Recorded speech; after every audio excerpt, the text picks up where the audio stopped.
अमीर से अमीर देश जो थे वो खड़े हाथ कर गए, लेकिन भारत ने खड़े हाथ नहीं किए। क्यों?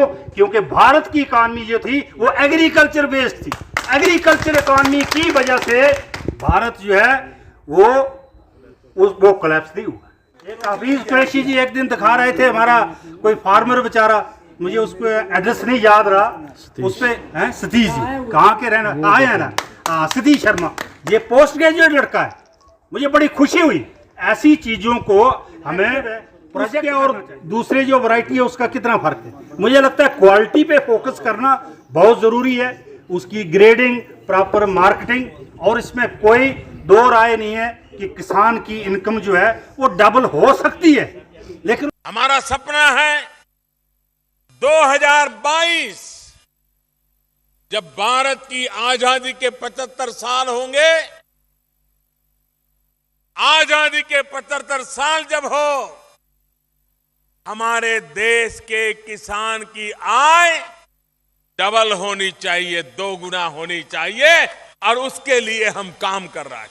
कम 2022 तक थी ना, लेकिन सर आप खुद देखते हैं कि ये डबल नहीं 10 गुना ज्यादा होगी। ये तो इसे तो मैंने 10 गुना ज्यादा, और अभी जब सब्जी लगाएंगे तो ये 15 हो जाएगी। क्योंकि मैं जैसे हार्वेस्ट करने वाला हूँ तो इसमें गोभी, भिंडी, मटर, भिंडी का तो टाइम हो गया, मटर, बीन्स, गोभी, मूली वगैरह हम इस पे लगा देंगे पूरे बाग में, तो ये होगी 20 गुना ज़्यादा हो जाएगी। तो प्रधानमंत्री की जो सेंटर की स्कीम है बहुत अच्छी भी है, जरूरी नहीं है कि हर गवर्नमेंट की स्कीम अच्छी लाभ लेने वाले इंसान हाँ सर, और फार्मर्स इंटरेस्ट होना चाहिए सर आपको, और आपका मेहनती होना जरूरी है। जैसे अभी एक क्या मैसेज मार्केटिंग डिपार्टमेंट में सर वो हेल्प करता है, वो भी आए थे, उन्होंने बोला कि आप इसे पैक करिए मंडी में। बनी क्लाइमेट के लिहाज से सबसे अच्छा एरिया है। ठीक है, स्टेपल फूड की बात करें, हम क्रॉप की बात करें तो वो एक ही क्रॉप मेन है, लेकिन वेजिटेबल के लिए बेस्ट एरिया है, फ्रूट क्रॉप के लिए बेस्ट है, और मिल्क प्रोडक्शन के लिए बहुत सूटेबल एरिया है। आज हमारे जो गांव बनी के पास हैं, वहाँ पर दूध नहीं मिलता था पहले। आज जिन्होंने एक एक जर्सी गाय रखी है कहते हैं बांध गाय लगाएं, दुकानदार लेते ही नहीं है। प्रोडक्शन भी बढ़ी है, प्रोडक्शन एग्रीकल्चर में भी बढ़ी है, वेजिटेबल में भी बढ़ी है, मिल्क भी बढ़ा है, और फ्रूट में भी बढ़ी है। ऐसी कोई बात नहीं है कि हमारे फार्मर जो है वो उस पर इंटरेस्ट नहीं दिखा रहे, इंटरेस्ट दिखा रहे हैं, मेहनत करते हैं, लेकिन उनको जो सही कीमत मिलनी चाहिए वो नहीं मिल रही। और आज के कैंप का मकसद ही वही है। हम जितनी मर्जी प्रोडक्शन कर लें, सेब इतना तैयार होता है हमारा कोटी चलियार के इलाके में, लेकिन वहां से खच्चर पर लाएंगे आधा डैमेज हो जाएगा। ट्रांसपोर्टेशन और मार्केटिंग जिस पे आज के इस कैंप का फोकस है, मैं समझता हूं उसी से किसान की इनकम बढ़ सकती है। और 2-3 चीजों में, एक राजमा और आलू, मैं कहता हूं इसमें तो हमारा इलाका जो है अगर ब्रांड के तौर पर इसको प्रोजेक्ट किया जाए, बनी का राजमा, बनी का आलू, तो मैं कहता हूं ये इसकी जो वैल्यू है, मार्केट वैल्यू ज्यादा। आज फोकस हो रहा है, आप किसान, हम सब किसान हैं, हम जानते हैं कि ऑर्गेनिक मैन्योर पे ज़्यादा फोकस किया जा रहा है, और ऑर्गेनिक जो वेजिटेबल्स हैं, इवन जो हमारे ग्रेन्स हैं, वो जो तैयार होते हैं उसके टेस्ट और न्यूट्रिएंट्स में जो वैल्यू है वो अलग है। और कई बीमारियां, कैंसर की बीमारी तो सभी अब कहते हैं कि ये फर्टिलाइज़र से हो रही है।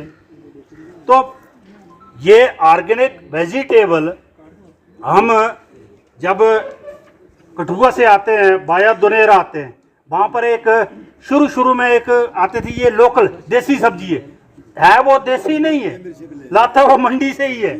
आज तो वहाँ 2-3 बन गई हैं दुकानें, आप में से देखा हूँ। ये लोकल है, देसी है, वो सिर्फ सुन करके ये देसी सब्जी है, उसकी वो रेट वहाँ ज़्यादा दे देते हैं, और हमारे तो यहाँ पर है ही देसी है, लेकिन हमें वो रेट मिलता नहीं। एक तो चीज ब्रांड ऑफ सीजन जो है ना, देखिए अब हमारा सब्जी तैयार होगी, अब लोकल सब्जी तैयार हो जाएगी तो हर जगह लोकल ही लोकल होगी, लेकिन ऑफ सीजन तैयार हो। मैं एक बार, मुझे याद है, मैं गढ़ माता जा रहा था, तो हमारा ये जो है पास वाली तहसील है हिमाचल की, वहाँ से गए हम, गढ़ माता यात्रा कब होती है? शहरी की संक्रांत, ठीक है ना। तब मैंने वहाँ देखा मटर तैयार हो गए थे। तो वहाँ तैयार हो गई तो बनी में क्यों नहीं होते? वो ऑफ सीजन जो तैयार करते हैं उसका रेट 2-3 गुना ज़्यादा होता है। तो उसके लिए पॉली हाउस जरूरी है। पॉली हाउस 1-2 बनी में लग जाए, बिक जाते हैं सीडलिंग, कौन नहीं लेता है?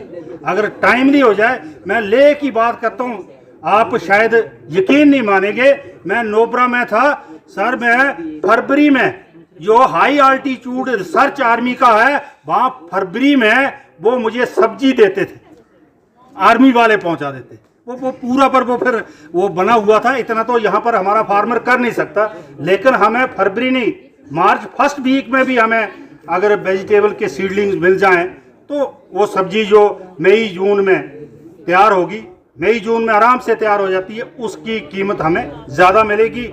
इस पर फोकस करने की ज़रूरत है।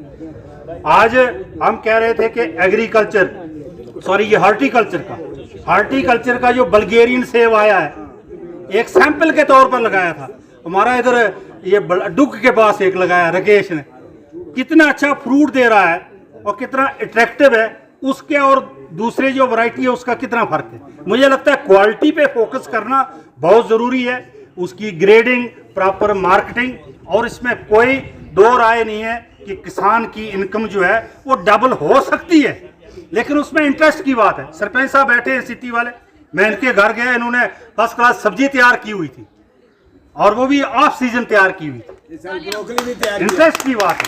एक हफीज कुरैशी जी एक दिन दिखा रहे थे, हमारा कोई फार्मर बेचारा, मुझे उसको एड्रेस नहीं याद रहा, उस पे सतीश जी, कहाँ के रहना आए हैं ना, सतीश शर्मा, ये पोस्ट ग्रेजुएट लड़का है। मुझे बड़ी खुशी हुई।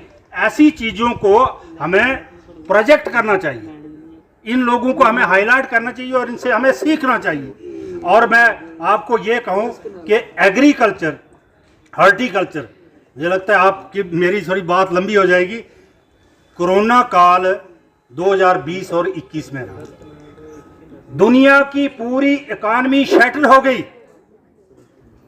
अमीर से अमीर देश जो थे वो खड़े हाथ कर गए, लेकिन भारत ने खड़े हाथ नहीं किए। क्यों? क्योंकि भारत की इकॉनमी जो थी वो एग्रीकल्चर बेस्ड थी। एग्रीकल्चर इकॉनमी की वजह से भारत जो है वो कोलैप्स नहीं हुआ।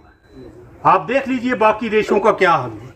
इसलिए मैं कहता हूं एग्रीकल्चर हमारा ऐसा ऑक्यूपेशन है, बिजनेस कभी चलेगा कभी नहीं चलेगा, लेकिन एग्रीकल्चर का काम चलेगा। सिर्फ ऊपर वाले की मेहरबानी चाहिए, क्लाइमेट वो तो उसके बस में है, लेकिन ऐसी बात नहीं है। एग्रीकल्चर के साथ हमारे एलाइड डिपार्टमेंट्स हैं। हम माल मवेशी भी रखते हैं, मिल्क प्रोडक्शन भी करते हैं। अगर हमारी मेज क्रॉप या दूसरी क्रॉप नहीं होती है तो हमारा हार्टिकल्चर का स्कोप है। तो इसलिए इसको ऐसे बेस पे, फिर मिक्स क्रॉपिंग का यहाँ जिक्र किया। रोटेशन तो क्रॉप रोटेशन तो होती नहीं, हमारी एक ही फसल होती है यहाँ पर, लेकिन मिक्स क्रॉप हो जाती है अगर एक क्रॉप में कहीं डैमेज होता है। लेकिन दो चीज़ों में हमारा, एक जो राजमाश है और जो वॉलनट है, उसमें जो डिजीज का इशू है ना, बहुत बड़ा इशू। दो में ये राजमाश वाला और वॉलनट वाला, वॉलनट और राजमाश का बहुत ज़्यादा प्रोडक्शन है, लेकिन इस पे फोकस करने की ज़रूरत है। यहाँ पर आए हुए एक्सपर्ट लोग आए हुए हैं और मैं मैडम से भी बात करूँगा कि हार्टिकल्चर वालों से भी इस मसले को देखें, इसको थोड़ा प्रॉपरली मॉनिटर करें। बहुत ज़्यादा डैमेज होता है। आप सभी किसान भाई आए तो देखते हैं आज के इस प्रोग्राम में।